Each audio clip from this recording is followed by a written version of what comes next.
Hello guys, आज का हमारा टॉपिक है स्थानीय स्वशासन। स्थानीय स्वशासन लोकतांत्रिक व्यवस्था के अंतर्गत सत्ता के विकेंद्रीकरण पर आधारित व्यवस्था है। स्थानीय लोगों द्वारा स्वशासन की व्यवस्था को स्थानीय स्वशासन कहते हैं। स्थानीय स्वायत्त शासन दो प्रकार के होते हैं, ग्रामीण स्थानीय स्वशासन और नगरीय स्थानीय स्वशासन। ग्रामीण में जिला परिषद, पंचायत समिति, ग्राम पंचायत आते हैं। नगरीय में नगर निगम, नगर परिषद, नगर पालिका आते हैं। भारत में सत्ता का विभाजन 3 स्तरों पर किया गया है, संघीय, राज्य और स्थानीय। स्थानीय 2 प्रकार पे किया गया है, ग्रामीण और शहरी। ग्रामीण में पंचायत 73वां संविधान संशोधन 1993 में, नगर पालिका का 74वां संविधान संशोधन 1993 में है। सत्ता शक्ति प्लस वैधता, शक्ति सत्ता प्लस वैधता। स्थानीय स्वशासन लोकतंत्र की रीढ़ की हड्डी होता है। भारत में स्थानीय स्वशासन प्राचीन काल से चला आ रहा है। वैदिक काल में पंचायत का मुखिया ग्रामीण होता है। मौर्य काल में पंचायत का मुखिया ग्रामिक होता है। मुगल काल में पंचायत का मुखिया मुकद्दम होता है। वर्तमान में पंचायत का मुखिया सरपंच होता है। लॉर्ड रिपन को भारत के स्थानीय स्वशासन का जनक कहा जाता है। लॉर्ड रिपन के प्रस्ताव को स्थानीय स्वशासन का मैग्ना कार्टा कहा जाता है। महात्मा गांधी ने अपनी पुस्तक my picture of free India में ग्राम स्वराज्य की अवधारणा का प्रतिपादन किया है। वर्तमान पंचायती राज गांधी के ग्राम स्वराज पर आधारित है। स्थानीय स्वशासन राज्य सूची का विषय है। संविधान के भाग 4 के अनुच्छेद 40 में ग्राम पंचायतों के गठन का प्रावधान किया गया है। पंडित जवाहरलाल नेहरू ने पंचायती राज को लोकतंत्र की पाठशाला कहा है। 2 अक्टूबर 1952 के एम मुंशी की सिफारिश पर जनता के भाग बढ़ाने हेतु सामुदायिक विकास कार्यक्रम लागू किया गया। इस कार्यक्रम विस्तार करते हुए 2 अक्टूबर 1953 को राष्ट्रीय प्रसार विस्तार सेवा कार्यक्रम लागू किया गया। ये दोनों कार्यक्रम अशिक्षा तथा अधिकारियों तक पहुंचने के कारण असफल रहा। सामुदायिक विकास कार्यक्रम की असफलता की जांच करने तथा जन भागीदारी सुनिश्चित करने के हेतु सुझाव देने के लिए 16 जनवरी 1957 को बलवंत राय मेहता की अध्यक्षता में बलवंत राय मेहता समिति का गठन किया गया। इस समिति ने रिपोर्ट सौंपी। 24 नवंबर 1957 को रिपोर्ट सौंपी। इस रिपोर्ट में सुझाव दिया गया लोकतांत्रिक विकेंद्रीकरण, त्रिस्तरीय व्यवस्था का अपनाने का। अब त्रिस्तरीय व्यवस्था 3 स्तरों पर है, ग्राम, खंड स्तर, जिला स्तर। ग्राम स्तर पर ग्राम पंचायत आती है, खंड स्तर पर पंचायत समिति आ जाती है, मूल आधार होती है जो। जिला स्तर पर जिला परिषद आती है। बलवंत राय मेहता को लोकतांत्रिक विकेंद्रीकरण का जनक कहा जाता है। 1958 को इस समिति की रिपोर्ट को स्वीकार कर लिया गया। 2 अक्टूबर 1959 को राजस्थान के नागौर जिले के बगदरी गांव से त्रिस्तरीय पंचायती राज व्यवस्था लागू किया गया, जिसका उद्घाटन पंडित जवाहरलाल नेहरू ने किया। इस प्रकार राजस्थान देश का प्रथम राज्य बन गया जहाँ पंचायती राज की शुरुआत हुई। इस द्वारा मुख्यमंत्री मोहनलाल सुखड़िया थे, राज्यपाल गुरुमुख निहाल सिंह थे, मुख्य सचिव भगवंत सिंह मेहता थे। भगवंत सिंह मेहता को राजस्थान में पंचायती राज का जनक माना जाता है। राजस्थान के बाद दूसरा राज्य आंध्र प्रदेश था, जिसमें 11 अक्टूबर 1959 को पंचायती राज व्यवस्था लागू की शुरुआत हुई। अब बलवंत मेहता समिति की सिफारिश से त्रिस्तरीय व्यवस्था को अपनाने पर बल दिया। ग्राम पंचायत की स्थापना प्रत्यक्ष रूप से चुने गए प्रतिनिधियों द्वारा होनी चाहिए। अब अशोक मेहता समिति।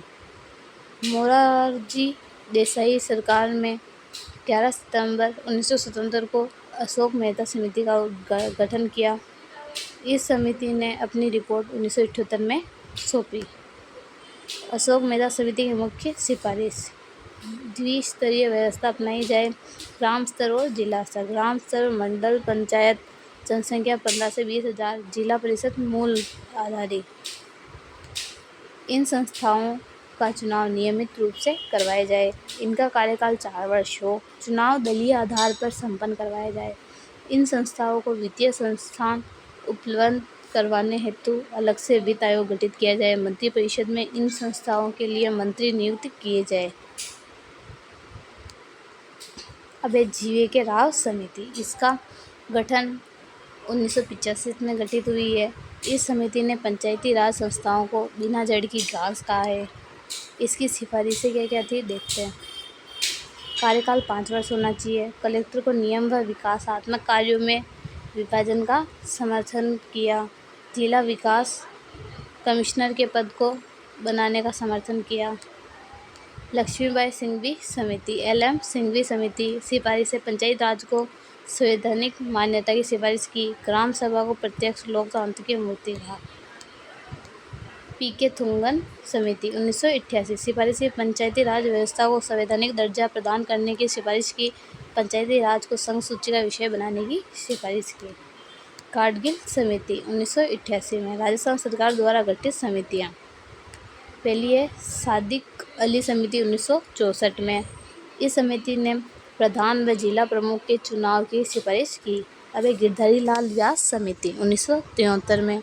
इस समिति ने ग्राम सेवक पद बनाने की सिफारिश की। पंचायती राज संस्थाओं को वित्तीय संस्थान देने की सिफारिश की। पंचायती राज दिवस 24 अप्रैल को मनाया जाता है। अब 73वां संविधान संशोधन और 74वां संविधान संशोधन। पंचायतों को संवैधानिक 73वें संविधान संशोधन के अंदर पंचायतों को संवैधानिक मान्यता दी और 74 में नगर पालिका को संवैधानिक मान्यता दी गई। 73वां भाग 9 में अनुच्छेद 243, 243A, 243(0) तक पंचायतों के संबंध में, और ये भाग 9A के अंदर 243P, 243(2G) तक नगर पालिकाओं के संबंध में प्रावधान है दोनों के। अनुच्छेद कुल इसमें 16 है और इसमें 18 है। इन्हें कार्य करने हेतु 11वीं अनुसूची के तहत 29 विषय प्रदान किए गए। इन्हें कार्य करने हेतु 12वीं अनुसूची के तहत 18 विषय दिए गए। 24 अप्रैल 1993 को दिल्ली, जम्मू कश्मीर, मिजोरम, नागालैंड, मणिपुर के पर्वतीय क्षेत्र तथा पश्चिमी बंगाल के दार्जिलिंग क्षेत्र को छोड़कर संपूर्ण भारत में लागू की गई। 1 जून 1993 को संपूर्ण भारत में लागू किया गया। अब पंचायतों का प्रावधान और उसके अनुच्छेद। पंचायतों के प्रावधान और उसके अनुच्छेद और नगर पालिकाओं के प्रावधान। पंचायतों के संविधान 243 में इसकी परिभाषा है। इसमें 243B में परिभाषा है। 243A में ग्राम सभा है। 243Q में गठन है। 243B में गठन है और इधर 243R में संरचना, 243C में संरचना और चुनाव है, और यहाँ पे 243S में वार्ड सभा है। 243D में आरक्षण है। 243T में आरक्षण है। 243E में कार्यकाल है और यहाँ पे U में कार्यकाल है। 243F में योग्यता है और यहाँ पे V में योग्यता है। 243G में काम और कार्य है और यहाँ पे W में कार्य है। H में कर लगाना है। 243X में कर लगाना है। 243I में वित्त आयोग है और Y में वित्त आयोग है। 243J में लेखा परीक्षण है और Z में लेखा परीक्षण है। 243K में निर्वाचन आयोग का गठन है और 243ZA में निर्वाचन आयोग है। 243L में संघ शासित क्षेत्रों पर लागू होना है और 243ZB में संघ शासित क्षेत्रों पर लागू होना है। 243N में विद्यमान पंचायतों का बने रहना है और 243ZF में विद्यमान नगर पालिकाओं का बना रहना है। 243(0) में निर्वाचन में न्यायालय हस्तक्षेप वर्जित है। 243ZG में निर्वाचन में न्यायालय हस्तक्षेप वर्जित। अब ग्राम सभा का गठन 243A अनुच्छेद के तहत होता है। एक ग्राम पंचायत के पंजीकृत मतदाताओं की संख्या को ग्राम सभा कहते हैं। ग्राम सभा का अध्यक्ष सरपंच होता है। इसकी बैठक सरपंच या उप सरपंच द्वारा बुलाई जाती है। बैठक की गणपूर्ति 1/10 होती है। वर्तमान में 4 बैठकें होती है। 26 जनवरी, 1 मई को मजदूर दिवस मनाया, 15 अगस्त, 2 अक्टूबर। 6 महीने में कम से कम 1 बैठक होनी चाहिए। ग्राम सभा को पंचायती राज का बुनियादी ढांचा कहा जाता है। पंचायती राज का गठन, पंचायती राज में त्रिस्तरीय ढांचा अपनाया गया है। ग्राम पंचायत, पंचायत समिति, जिला परिषद। अब नगरीय संस्थाओं का गठन 243, नगर निगम, नगर परिषद और नगर पालिका। चुनाव प्रत्यक्ष रूप से होते हैं। वार्ड, पंचायत समिति का सदस्य, नगर पालिका, नगर निगम के पार्षद। और अप्रत्यक्ष रूप से कौन करता है? उप सरपंच, उप प्रधान, उप जिला प्रमुख, नगर पालिका व नगर परिषद में उप सभापति, उप महापौर, प्रधान तथा जिला प्रमुख। राज्य विधानमंडल द्वारा निर्धारित सरपंच तथा नगरीय संस्थाओं के अध्यक्ष। कार्यकाल इनका 5 वर्ष। यदि कोई सदस्य अपना कार्यकाल पूरा नहीं कर पाता है तो 6 महीने के भीतर ही उपचुनाव करवाए जाएंगे। योग्यता है वह भारत का नागरिक हो, आयु 21 वर्ष हो, मतदाता सूची में नाम होना चाहिए, शौचालय होना चाहिए, 27 नवंबर 1995 के बाद तीसरी संतान नहीं होने का प्रावधान है। राजस्थान में पंचायती राज, राजस्थान के बीकानेर 1988 तथा जयपुर में 1938 में रियासत में स्वतंत्रता से पहले ही यहाँ पर पंचायती राज व्यवस्था थी। नगर पालिका अधिनियम 1951, ग्राम पंचायत अधिनियम 1953 लागू किया गया। राजस्थान में ग्रामीण स्थानीय शासन की संस्थाएं। आधार ग्राम पंचायत, पंचायत समिति और जिला परिषद। गठन ग्राम स्तर का किया गया, पंचायत समिति पर खंड स्तर का, इधर जिला स्तर का। सदस्य निर्धारित सरपंच, उप सरपंच, पंच, पंचायत समिति में प्रधान, उप प्रधान और पंचायत समिति के सदस्य। जिला परिषद में प्रमुख, उप प्रमुख, जिला प्रमुख के सदस्य। पदेन सदस्य इधर कोई नहीं है। सरपंच, विधायक, इधर प्रधान, विधायक और सांसद। सरकारी ग्राम विकास अधिकारी, खंड विकास अधिकारी, मुख्य कार्यकारी अधिकारी। अब अधिकारी, इधर वीडियो होता है और सीईओ होता है। अध्यक्ष, सरपंच, प्रधान, प्रमुख होता है। प्रत्यक्ष निर्वाचित सरपंच, पंच, पंचायत समिति सदस्य, जिला पंचायत सदस्य। अप्रत्यक्ष निर्वाचन, उप सरपंच, प्रधान, उप प्रधान, प्रमुख, उप प्रमुख। शपथ, पीठासीन अधिकारी, न्यूनतम आयु 21 वर्ष पूर्ण, यह भी 21 वर्ष पूर्ण और ये भी 21 वर्ष पूर्ण। कार्यकाल प्रथम बैठक से आगामी 5 वर्ष तक, इसमें भी प्रथम बैठक से आगामी 5 वर्ष तक। गणपूर्ति 1/3, बैठक है इनकी 15 दिन में एक, इसकी है 30 दिन में एक, इसे 90 दिन में एक। त्यागपत्र, ये अपने सरपंच, पंच, उप सरपंच तीनों खंडों विकास अधिकारी को, उप प्रधान, पंचायत समिति सदस्य, प्रधान, उप प्रमुख, जिला प्रमुख, सदस्य या वार्ड संख्या 3000 भी जनसंख्या 9 वार्ड अधिक होने पर अधिक के प्रति 1000 पर 2 अतिरिक्त सदस्य वार्ड। 1 लाख जनसंख्या पर 15 वार्ड अधिक होने पर अधिक के प्रति 1500 पर 2 आधारित सदस्य वार्ड। 4 लाख जनसंख्या पर 17 वार्ड अधिक होने पर अधिक के प्रति 1 लाख पर 2 अतिरिक्त सदस्य वार्ड।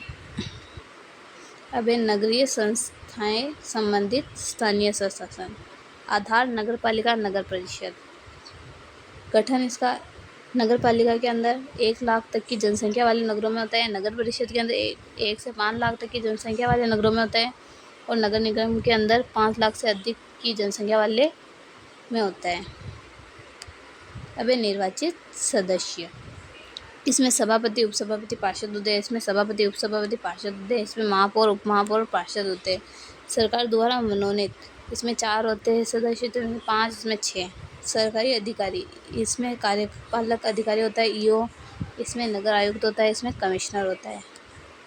अध्यक्ष सभापति होता है, इसमें भी सभापति होता है, इसमें महापौर होता है। प्रत्यक्ष चुनाव इसमें पार्षद करता है, इसमें पार्षद और इसमें भी पार्षद। अप्रत्यक्ष चुनाव सभापति, उपसभापति, सभापति, इसमें महापौर, उपमहापौर। शपथ पीठासीन अधिकारी दिलाता है, इसको भी पीठासीन अधिकारी, इसको भी पीठासीन अधिकारी। न्यूनतम आयु तीनों की 21 वर्ष है। कार्यकाल प्रथम बैठक से आगामी 5 वर्ष तक, इसमें भी वही है, इसमें भी वही है। गणपुत्री तीनों में 1/3 होती है।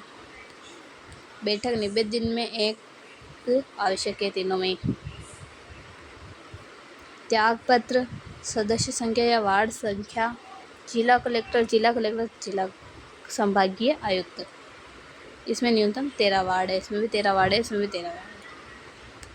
राजस्थान में नगरीय संख्याओं को 3 प्रकार तथा 5 श्रेणियों में विभाजित किया गया है। राजस्थान में नगर पालिकाओं की 4 श्रेणियां पाई जाती है। राजस्थान में नगर पालिका बोर्ड को 3 श्रेणियों में बांटा गया है। प्रकार 3 प्रकार है इनके, जनसंख्या और श्रेणी के आधार। नगर निगम 5 लाख से अधिक श्रेणी नगर निगम है। नगर परिषद 1 से 5 लाख तक पहली श्रेणी की नगर पालिका है। नगर पालिका 50,000 से 1 लाख तक, 25 से 50,000 तक और 5 से 25,000 तक। ये 50,000 से 1 लाख तक दूसरी श्रेणी में है, 25 से 50,000 तक तीसरी श्रेणी में है, 5 से 25,000 तक चौथी श्रेणी में। ये हमारे खत्म है।